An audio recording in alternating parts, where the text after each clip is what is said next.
How to turn your anxiety into trust. This was my latest mind yoga session with a client.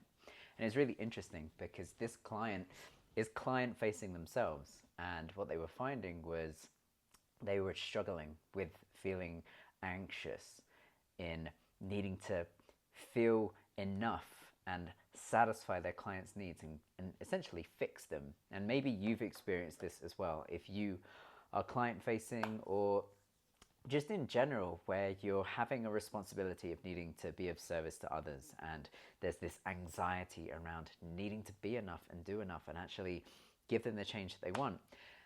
And what we found over the course of the session was, even if they don't get the change they necessarily were expecting, her presence and her ability, even now, even though she didn't feel good enough, was powerful enough to give the clients the change, significant change, even in unexpected ways. And we went on a long journey, and where we ended up was that really all she needs to do is just relax and trust that she is good enough, and that she is being of service simply by being there. And that the more she can relax, the more she can trust herself to actually help. And that the more she relaxes and trusts herself, the more of service she is to her clients, the more she's able to be of use, the better she becomes. And it was really nice to kind of end up there, that through the course of the session she was able to get to this place where she was able to trust herself to the same degree, and maybe even more so than her clients have been trusting her. Because if her clients can trust her, then she can trust herself. And maybe you've experienced this too. You're experiencing anxiety. Anxiety around anything really, but maybe specifically in being or feeling good enough. And that can be crippling. It can be inhibiting to have that sense of just not enough. There's something missing. I'm just not quite there. But really, whilst at the same time there's always room for improvement, that doesn't mean that you're not already good enough. And going on that journey to kind of come to that realization cognitively, but also somatically felt within, was the journey that we went on. And releasing that anxiety, and that it was interesting, the feeling of, or the sensation of trust was unfamiliar to this person, and that's why it felt weird. But if you can start to normalize it, you can start to hold that feeling of trusting yourself and knowing that you're enough, then it gets rid of that feeling of deficit. And I'll speak into tantric teaching here. So we have our essence nature self, this divine spark, if you will, that resides within us. That's the core of our being.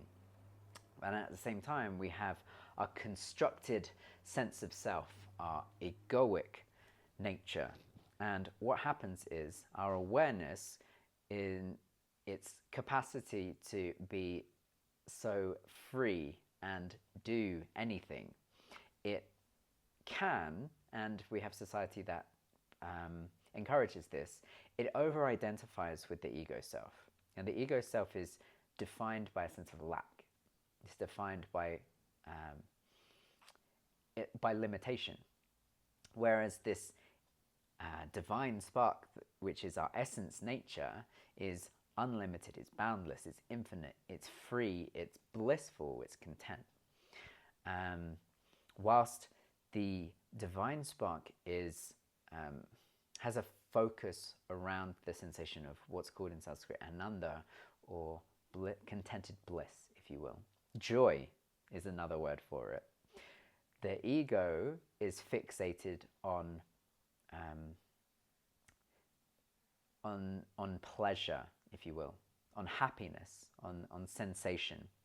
And no amount of happiness can fill the sensation of joyfulness. The joyfulness of the divine spark is really, in Tantra, what we're primarily wanting to focus on. And then from that place of joy, being able to enjoy worldly sensation, whether that be happiness or sadness. It's the joy that you can experience even amidst sadness or grief or any kind of emotion, because it's the foundation. Because we have this divine spark in us, which is infinite, and we're over-identifying with this limited ego of sensation, there is this conflation between the two, and it's what leads to, in my opinion, this feeling of not being good enough or not doing enough, or a lack, essentially, because of the overfixation of the limited ego self, which by definition can't be limitless. In getting to raise your awareness through meditative processes or through working with someone, like what we're doing in mind yoga, the consciousness, the awareness gets to melt away from that ego self, and in doing so can return to this limited, joyful essence nature of contented bliss. And so it becomes a recognition that your limitation, your ego limited self, isn't a bad thing.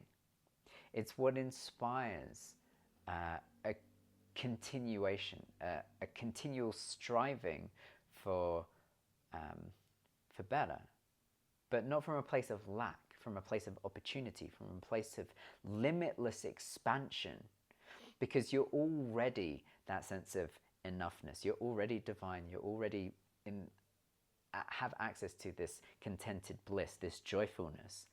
It's your birthright. It's who you are at the essence of your nature. In returning to that, you then see the limited sense of self not as a deficit.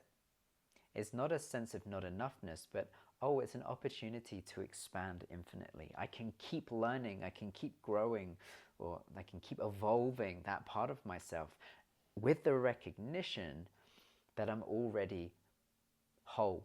I'm already blissfully content and free with the power to know, to act, and to embrace or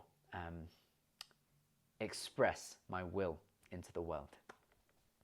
And in coming to that realization, or going on the journey through meditative practice, or really the benefit of doing mind yoga sessions is that you can have a guide who can go with you on that journey and pull you away from, help you melt away from that limited ego self, which is preventing you from residing in your essence nature, in the enjoyment of love and life and success in anything that you're doing. Because in the tantric teachings, it's not about one or the other. It's not about sacrificing the worldly enjoyment or worldly success to embrace your divinity. And it's not about sacrificing your divine self in order to succeed. It's about marrying the two. It's returning to this idea of non-duality. And with the right view, recognizing that you can have and enjoy worldly pleasure, and it's allowed and in fact encouraged. It's doing it firstly with the abiding in essence nature. It's returning to your divine sense of self to then infuse that into how you live your life, to then enjoy the worldly success through that divinity. So if you have been struggling with trust and anxiety, then there is a path out of that, I promise. And I'd be more than happy to